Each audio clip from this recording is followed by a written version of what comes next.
दोस्तों, तैयार हो जाइए एक ऐसी कहानी सुनने के लिए जो रावण की सोने की लंका को भी फीकी साबित कर दे। ये कहानी है एक ऐसे ठेकेदार की जिसके सोने से जड़े महल को देखकर आपकी आंखें चौंधिया जाएंगी। इस ठेकेदार के महल के आगे रावण की लंका भी फेल हो जाती है। सोने के फर्नीचर से लेकर सोने के सॉकेट तक हर कोना, हर दीवार, हर झूमर आपको यही सोचने पर मजबूर कर देगा कि क्या ये सपना है या हकीकत। तो वीडियो को अंत तक जरूर देखिए, लाइक कीजिए, शेयर कीजिए और चैनल को सब्सक्राइब करना मत भूलिए, क्योंकि ऐसा महल आपने कभी नहीं देखा होगा। जरा अपने मन से पूछिए और इस प्रश्न का उत्तर दीजिए, आप अपने जीवन में वास्तव में क्या बनना चाहते हैं, या फिर आप अपने बच्चों को जीवन में क्या बनते देखना चाहते हैं। आप शायद कहेंगे डॉक्टर, इंजीनियर, अध्यापक, पायलट, वैज्ञानिक या वकील। कुछ लोग यह भी कह सकते हैं कि वे अपने बच्चों को लेखक, कवि, विचारक, सामाजिक कार्यकर्ता, पर्यावरणविद, किसान या पर्वतारोही के रूप में देखना चाहते हैं। हो सकता है आप सोचें कि ये सभी पेशे समाज में सम्माननीय और उपयोगी हैं, और निसंदेह हैं भी, परंतु जरा ठहरिए, क्या आपने कभी सोचा है कि इन सब से परे भी कोई ऐसा मार्ग है जो न केवल आपको व्यक्तिगत सफलता दे सकता है, बल्कि समाज और राष्ट्र के निर्माण में भी एक अनोखी भूमिका निभा सकता है। यदि वास्तव में आप जीवन में कुछ बड़ा करना चाहते हैं, कुछ ऐसा जो आपकी पहचान को स्थायी और प्रेरक बना दे, तो उस राह पर चलिए जिसे हम कह सकते हैं निर्माण का मार्ग, सृजन का मार्ग। और इसी संदर्भ में मैं कहूंगा, ठेकेदार बनिए, निर्माता बनिए। यह ठेकेदारी केवल इमारतें खड़ी करने या सड़कें बनाने का नाम नहीं है। यह ठेकेदारी राष्ट्र निर्माण, समाज निर्माण और विकास के प्रत्येक शिल्प को आकार देने का कार्य है। लेकिन हम यह कहना चाहेंगे कि उपरोक्त सभी पेशे निश्चित रूप से सम्मानजनक हैं और समाज में उनका विशिष्ट स्थान है, परंतु यदि आप सच में जीवन में ऐसा कुछ बनना चाहते हैं जो न केवल आपकी सफलता का प्रतीक बने, बल्कि आपके प्रयासों से समाज और देश की प्रगति भी हो, तो ठेकेदार बनिए। जी हाँ, ठेकेदार। हो सकता है कि हिंदी में यह शब्द सुनकर कुछ लोगों को यह थोड़ा साधारण या अपरंपरागत लगे, तो आप चाहें तो इसे आधुनिक भाषा में कॉन्ट्रैक्टर कह सकते हैं। परंतु एक सच्चाई यह भी है कि जो गूंज, जो आत्मीयता और जो ठसक ठेकेदार शब्द में है, वह कॉन्ट्रैक्टर जैसे विदेशी शब्द में कहाँ मिलती है। शेक्सपियर ने एक बार कहा था, हर पीली चीज सोना नहीं होती।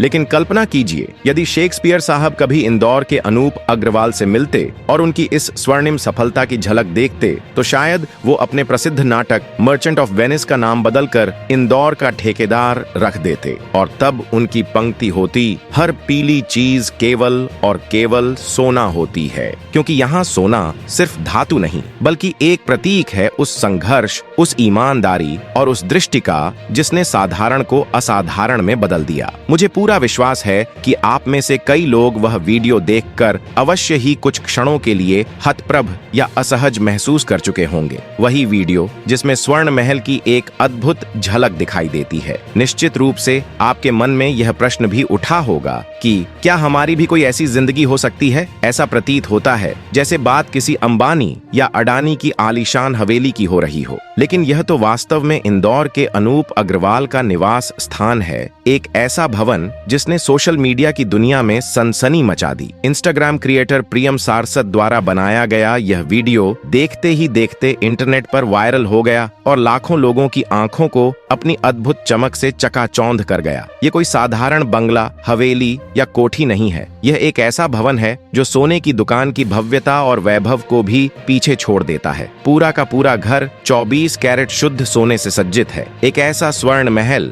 जहां दीवार से लेकर दरवाजों तक, फर्नीचर से लेकर झूमरों तक और यहाँ तक कि वॉशरूम के कोने कोने तक सोने की अद्भुत चमक बिखरी हुई है। यदि आप गौर से देखें तो यहाँ की बिजली के सॉकेट्स भी आपके ध्यान को आकर्षित करेंगे। ऐसे सॉकेट्स जो न केवल पुरानी यादों को ताजा करते हैं, बल्कि आपको यह सोचने पर विवश कर देंगे कि पहले ऐसे सॉकेट्स रेलवे के क्वार्टर्स में लगे होते थे, और वो भी 20 वर्ष पूर्व। आज के दौर में तो ऐसे सॉकेट्स बनना भी बंद हो चुके हैं। यह महल न केवल भौतिक समृद्धि का प्रतीक है, बल्कि एक ऐसे दृष्टिकोण और सामर्थ्य का उदाहरण है जिसने साधारण को असाधारण बना दिया। स्वर्ण महल के स्वामी अनूप अग्रवाल स्वयं बताते हैं कि इंदौर में जब भी कोई नई लग्जरी गाड़ी आती है तो वह उसी दिन उनके बेड़े बेड़े का हिस्सा बन जाती है। इतना ही नहीं, यदि किसी कारणवश 1-2 दिन की देरी हो जाए तो उन्हें यह अत्यंत खलता है। यह उनके जीवन में बने उस शौक और सफलता का प्रतीक है जिसे वे गर्व से दिखाते हैं। अब प्रश्न यह उठता है, आखिर यह अपार संपत्ति और वैभव आया कहां से? न यह किसी प्रशासनिक सेवा IAS में जाकर अर्जित हुआ, न किसी वैज्ञानिक प्रयोगशाला से निकला, न यह धन डॉक्टर, इंजीनियर, पायलट, लेखक, कवि, विचारक या समाज सेवी बनकर प्राप्त हुआ। यह संपूर्ण वैभव अर्जित किया गया ठेकेदारी से, और वह भी 100% ईमानदारी से। जी हाँ, यह वही ठेकेदारी है जिसने न केवल अनूप अग्रवाल को समृद्ध किया, बल्कि उनके सपनों को भी साकार कर दिया। उन्होंने अपनी कड़ी मेहनत और ईमानदारी से वह मुकाम हासिल किया जहां उनके सोफे,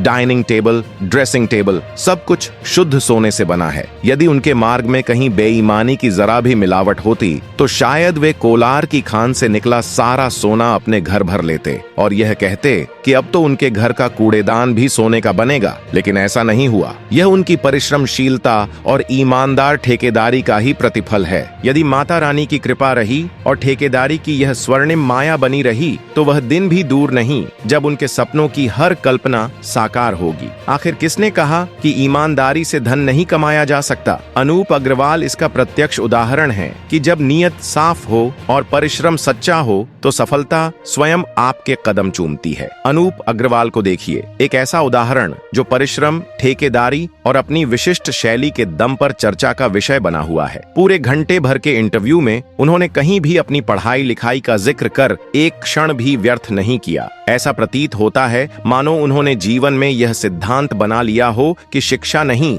बल्कि ठेकेदारी और व्यावहारिक बुद्धिमत्ता ही सच्ची सफलता की कुंजी है। जहां हम और आप अक्सर सुनते आए हैं कि रुपया हाथ का मैल है, वहीं अनूप अग्रवाल ने अपनी जीवन यात्रा से यह नया संदेश दे डाला कि शायद शिक्षा ही हाथ का मैल है। उनकी इस सोच ने उन्हें उस मुकाम तक पहुंचा दिया जहां एक से एक भ्रष्ट IAS और अफसर भी अपनी संपत्ति पर इतराते रह गए और ये इंदौरी भाई सोने का महल खड़ा कर गए, वो भी 24 कैरेट की ईमानदारी और शुद्ध ठेकेदारी के दम पर। और यह ईमानदारी ऐसी थी कि इनकम टैक्स विभाग हो, ED हो, भ्रष्टाचार उन्मूलन ब्यूरो, CBI या CID, किसी की भी हिम्मत नहीं हुई कि उनके स्वर्णिम वैभव में कोई दाग ढूंढ सके। न सवाल उठता है, न शंका की गुंजाइश। यह ऐसी ईमानदारी है जो न तो किसी किताब से आती है, न किसी डिग्री से। यह अर्जित होती है ठेकेदारी से, और वो भी शुद्ध परिश्रम और समर्पण के साथ। और हाँ, यह तो बताना भूल ही गए कि आखिर इतनी दृढ़ ईमानदारी का पाठ उन्होंने कहां से सीखा? ठेकेदारी से। और कहां से? सुना नहीं आपने? मध्य प्रदेश की एक मंत्री हैं जो 1000 करोड़ का कमीशन खाने के चक्कर में जांच झेल रही हैं। तो सोचिए, कमीशन देता कौन है? यही ईमानदार ठेकेदार। मोदी जी ने ईमानदारी का ऐसा जाल बिछा दिया है पूरे देश में कि समझ में नहीं आता ठेकेदारी ईमानदारी है या ईमानदारी ठेकेदारी है। इसे ऐसे समझिए कि अगर राजा हरिश्चंद्र आज के समय में होते तो उनका नाम सत्यवादी राजा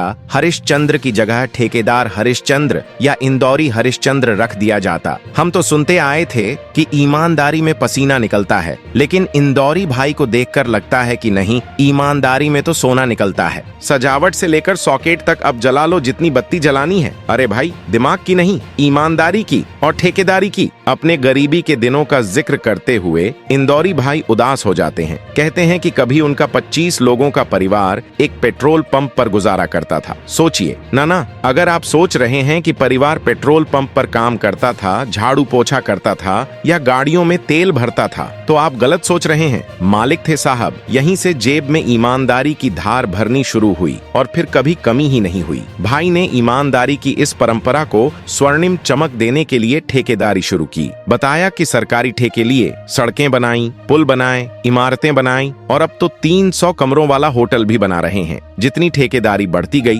उतनी ही ईमानदारी बढ़ती गई और उतनी ही हवेली में सोने की कलाकारी बढ़ती गई। अब तो हालत यह है कि जब कोई नया टेंडर निकलता है तभी मोहल्ले वाले समझ जाते हैं कि अब कितना सोना और आएगा। अच्छा, भाई अपना बड़ा संस्कारी है, ये बताना नहीं भूलता कि वह संस्कारी है। कहता है कि घर के साथ गौशाला भी है क्योंकि गाय से पॉजिटिविटी आती है, लेकिन ये नहीं बताया कि पूरा परिवार सवेरे सवेरे सोने की कटोरी में गोमूत्र पीकर दिन की शुरुआत करता है। और हाँ, ये भी बताया कि स्वर्ण महल में घुसते ही एक मंदिर है, आइए या जाइए हाथ जोड़कर ही आगे बढ़ते हैं। हम लोग इससे जीवन में सादगी बनाए रखते हैं। आपको याद हो तो 2014 में एक गाना बड़ा मशहूर हुआ था, बेबी डॉल मैं सोने दी, ये दुनिया पित्तल दी। लेकिन इस घर को देखने के बाद आपको लगेगा बेबी डॉल तो चमड़े दी, ये दुनिया सोने दी। और इतना सोना आया कहां से? ईमानदारी से और ठेकेदारी से। तो अब बताइए साहब, अपनी औलाद को क्या बनाएंगे? अरे ठेकेदार बनाएंगे और क्या, क्योंकि इंदौरी भाई ने एक बात साबित कर दी है, जो ईमानदारी से करे प्यार वो ठेकेदारी से कैसे करें इनकार। इस वीडियो में इतना ही, लेकिन अगर आपने अब तक चैनल सब्सक्राइब नहीं किया है तो फौरन कर दीजिए, बेल आइकन दबाइए, उसे क्लिक कीजिए, वीडियो को लाइक कीजिए और कमेंट करके बताइए कि हमारा वीडियो आपको कैसा लगा। धन्यवाद।